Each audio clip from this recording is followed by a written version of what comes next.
Hey guys, this is Jamie of Team Magikarp. So I'm kind of doing a really quick video here, and I just came to the realization that Worlds is actually this weekend. So I've been thinking, what in the world is going to win? So me and the rest of the guys, and I've actually got some other insights too, and I've come up with a top 10 list of what I think is going to win World Championship. Keep in mind, took a lot of factors into this, such as the hidden gems, what I think can be good, and what isn't, what people don't really play that will surprise people.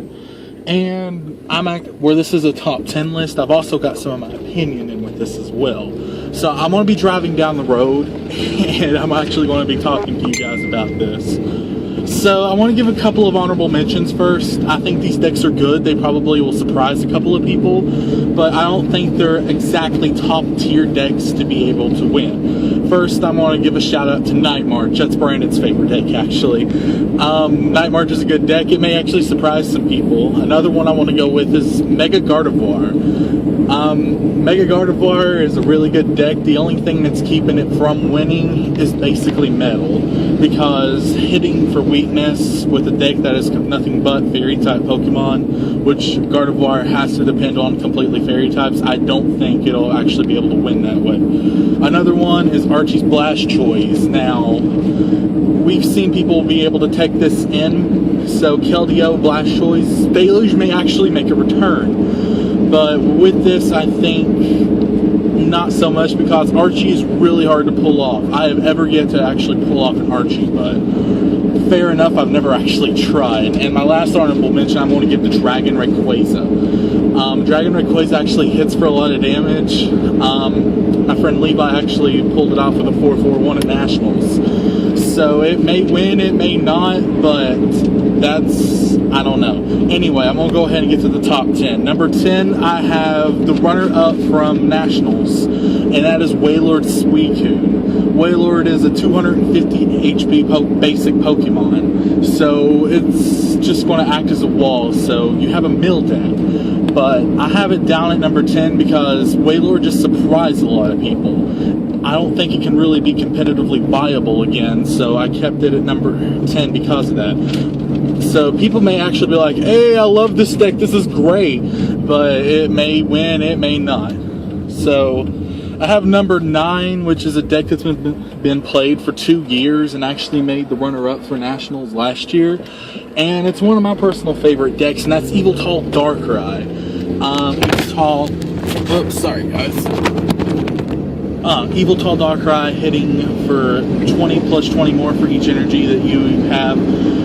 It's like Mewtwo on steroids, so I kind of like that. I have it placed at number 9 because of that. Darkrai giving the free retreat, I think he'll be able to do well. Number 8 I actually have is with Lucario and Landorus. Lucario with Landorus, fighting has so much support that came out with Furious Fist, such as Fighting Stadium, Muscle Band, Strong Energy, that I think it could actually be a competitively viable deck.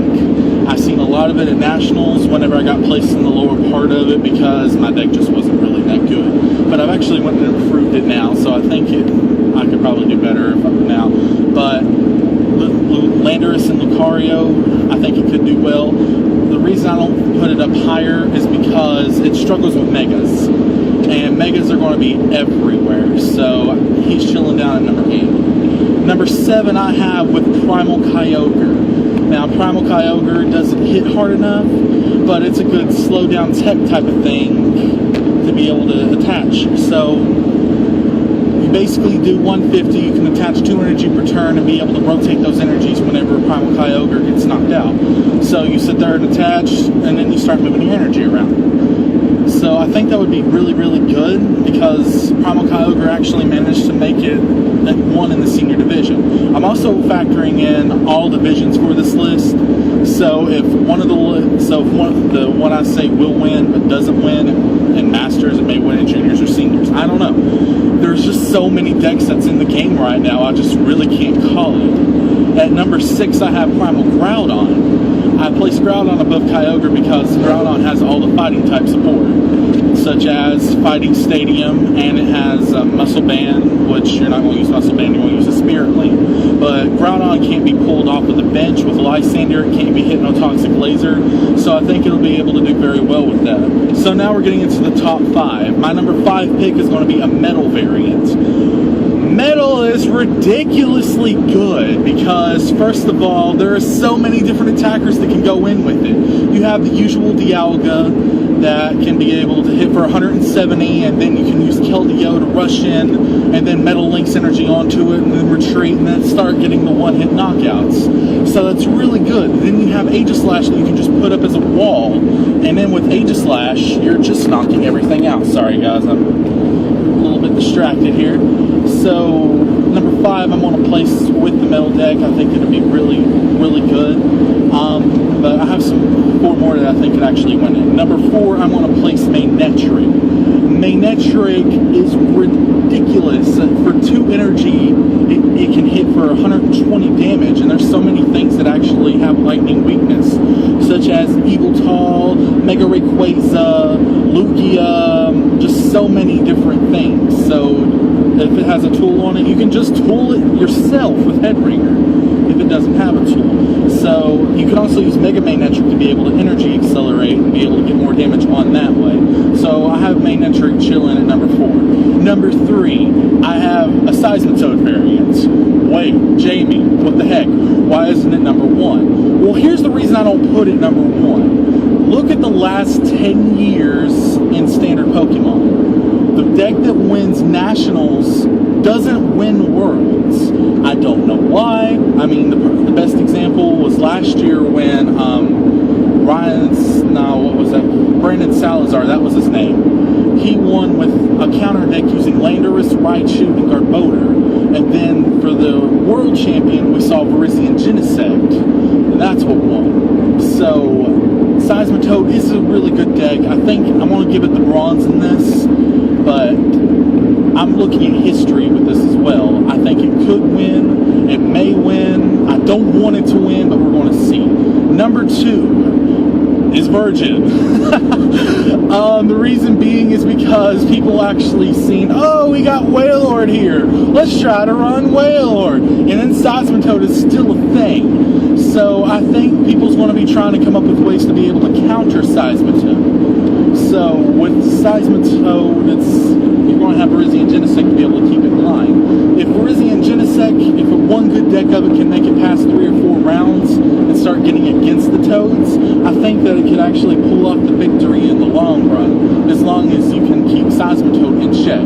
But if Virizion and Genesect get knocked off within the first couple of rounds and put them to the bottom half of it, it's not going to win. But there is that chance, and I'm thinking there's going to be a lot of Seismitoad, so we're going to see. And my number 1 pick, they don't call me the Rayquaza Whisperer for nothing. I'm going to go with Metal Rayquaza. Here's the reason why. Metal Rayquaza got top 8 in all 3 divisions at Nationals. Mega Rayquaza is a stupid powerful Pokemon, and I absolutely love it. It's just one of my favorite Pokemon. That's it. It's like my second favorite legendary next to Mewtwo. But Mewtwo is it's just kind of gone to the back burner until November. So whenever November rolls around, we'll get my Mewtwo back, and I'm so happy about that.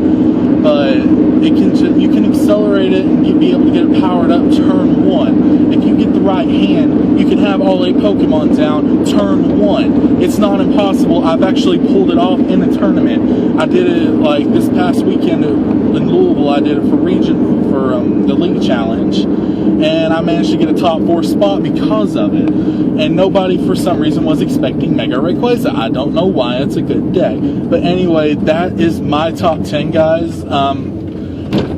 If you have something that I forgot, let me know in the comments below, and then I'll check it out, and we'll have a discussion about it. Anyway, make sure that you like this video, subscribe to our channel, and I think that's it. Guys, this is Jamie from Team Magikarp, and I'll see you guys next time.